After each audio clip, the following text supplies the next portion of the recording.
Masih di Sapa Indonesia Malam, Presiden Amerika Serikat Donald Trump bersikeras akan merebut Greenland. Ia memastikan akan memakai cara yang keras jika diperlukan. Trump bilang Rusia dan China akan mengambil alih Greenland jika Amerika tidak melakukan sesuatu. Ia menambahkan, saat ini kapal perang dan kapal selam Rusia dan China tengah mengelilingi Greenland. Trump memastikan langkah sulit akan ditempuh sebab ia tak ingin kedua negara tersebut jadi tetangga Amerika Serikat. Setelah menyerang Venezuela, Trump juga memberi sinyal akan melakukan operasi ke Kolombia dan Kuba. We are going to do something on Greenland, whether they like it or not, because if we don't do it, Russia or China will take over Greenland, and we're not going to have Russia or China as a neighbor. I would like to make a deal, the easy way, but if we don't do it the easy way, we're going to do it the hard way. If you take a look outside of Greenland right now, there are Russian destroyers, there are Chinese destroyers and bigger, there are Russian submarines all over the place. Perdana Menteri Denmark menanggapi serius rencana Trump mengambil alih Greenland. Greenland dikenal memiliki cadangan mineral melimpah yang dapat dimanfaatkan untuk energi. Wilayah tersebut telah lama menjadi koloni Denmark sampai tahun 1959. Tahun 1979 Greenland memperoleh hak pemerintahan sendiri tetapi masih di bawah kerajaan Denmark. Perdana Menteri Denmark menegaskan jika Trump menyerang negara NATO sama saja mengakhiri keamanan sejak Perang Dunia Kedua. Så mener jeg, at man skal tage den amerikanske præsident alvorligt, når han siger, at han ønsker Grønland. Men jeg vil også gøre klart, at hvis USA vælger at angribe et andet NATO-land militært, så hører alting op. Altså inklusiv vores NATO og dermed den sikkerhed, som er blevet tilvejebragt siden afslutningen på 2. verdenskrig. Kita bahas rencana Presiden Amerika Serikat Donald Trump untuk merebut Greenland dan melakukan operasi militer ke Kolombia dan Kuba pasca serang Venezuela. Bersama Guru Besar Hukum Internasional Universitas Indonesia, Profesor Hikmahanto Yuwana. Selamat malam, Prof.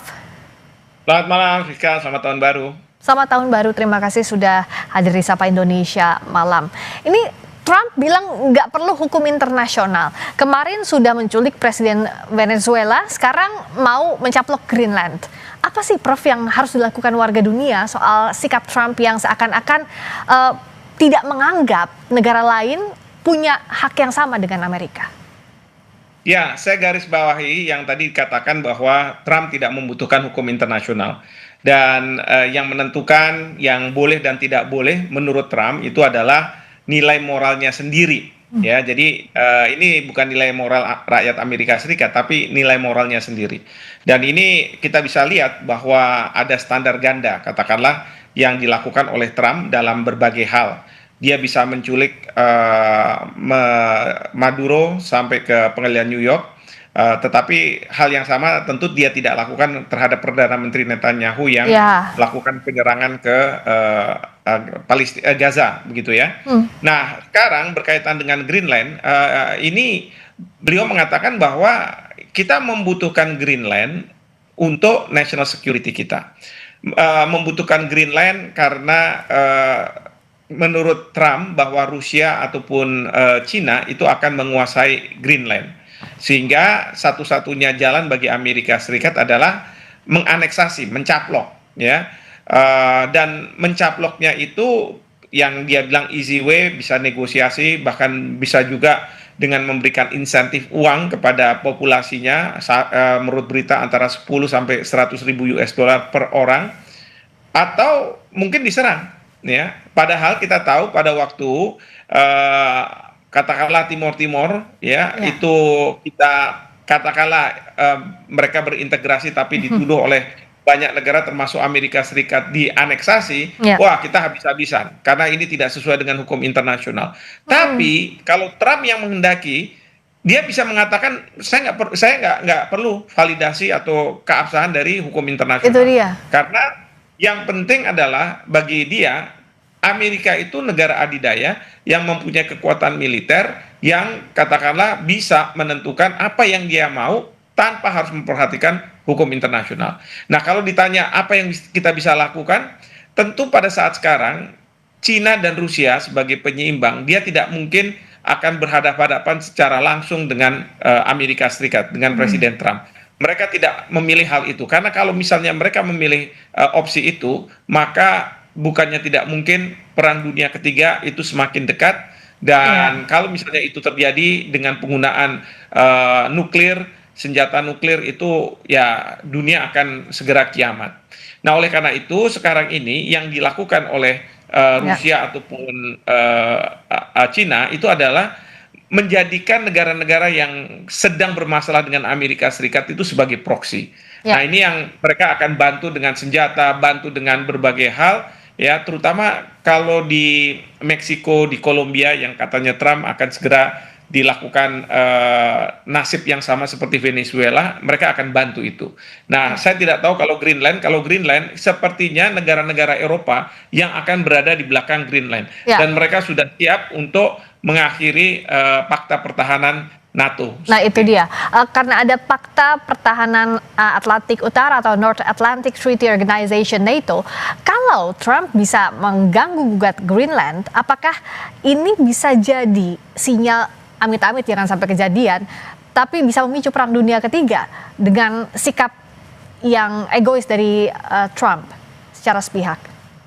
Ya, secara konteks masyarakat internasional ini bisa menjadikan Perang Dunia Ketiga, dan Inggris ataupun Prancis mungkin tidak setuju dengan apa yang dilakukan oleh Trump gitu ya, dan mereka tidak mau mendukung rencana Trump ini. Ya, mereka bisa saja mengakhiri itu. Tapi ingat, di negara-negara seperti Inggris, Prancis, dan kemudian juga banyak negara Eropa, ada mereka-mereka yang dari oposisi yang sealiran dengan Trump, ya. Nah, ini yang kita khawatirkan kalau misalnya justru Trump akan membantu proses pergantian rezim di Eropa. Jadi kalau misalnya kemarin itu Amerika Serikat itu ada Arab Spring, pergantian rezim di Jazirah Arab. Nah, kemudian kemarin ini kan ini akan segera nih Latin America Spring. Dan bukannya tidak mungkin European Spring ini. Jadi Trump atau Amerika Serikat melalui intelijennya, ya dia akan mencoba bagaimana caranya oposisi yang segaris dengan Trump untuk menjadi pemimpin di negara masing-masing, dan ini akan memuluskan Trump mengambil alih Greenland. Kalau misalnya memang butuh waktu lama ya, tapi Trump bilang juga bisa saja dengan cara yang keras ya, hard way, yaitu dia akan melakukan serangan ke Greenland, terus kemudian seperti Venezuela, dia mengatakan bahwa we are running the country. Jadi kami, pemerintah Amerika Serikat, Presiden, kemudian juga Menteri Luar Negeri, Menteri Pertahanan, dan Kepala Staf Angkatan Perang, itu yang menjadi pemerintahan di negara tersebut. Memang nanti ada pemerintahan negara setempat, tapi itu menjadi boneka saja. Seperti itu. Prof, jadi siapa saja pihak yang bisa menghentikan Trump? Apakah Eropa, negara-negara Eropa, atau siapa? Karena kalau PBB tampaknya sudah tidak bisa diharapkan lagi sekarang. Ya, tidak bisa diharapkan kalau PBB, karena Dewan Keamanan kan kita tahu ada Amerika Serikat yang punya hak veto, jadi apapun resolusi akan diveto oleh Amerika Serikat. Negara-negara Eropa, ya kalau pemerintahan masih seperti sekarang, mungkin dia akan melawan. Tapi ingat ya, pada waktu Venezuela, Prancis ataupun Inggris sebenarnya secara ya tidak terbuka mendukung tindakan yang dilakukan oleh Trump, karena itu melanggar hukum internasional, tetapi mereka lebih mementingkan rakyat Venezuela yang terbebas dari kediktatoran. Nah, jadi sekarang ini mungkin saja negara-negara Eropa ini akan melawan Trump, tapi menurut saya mereka tidak memadai lah kalau mereka harus berhadapan dengan Amerika Serikat. Nah, kalau ditanya siapa yang bisa menghentikan Trump, sebenarnya ada dua, cuman pertama adalah Tuhan yang Maha Kuasa, dan yang kedua adalah rakyat Amerika Serikat sendiri.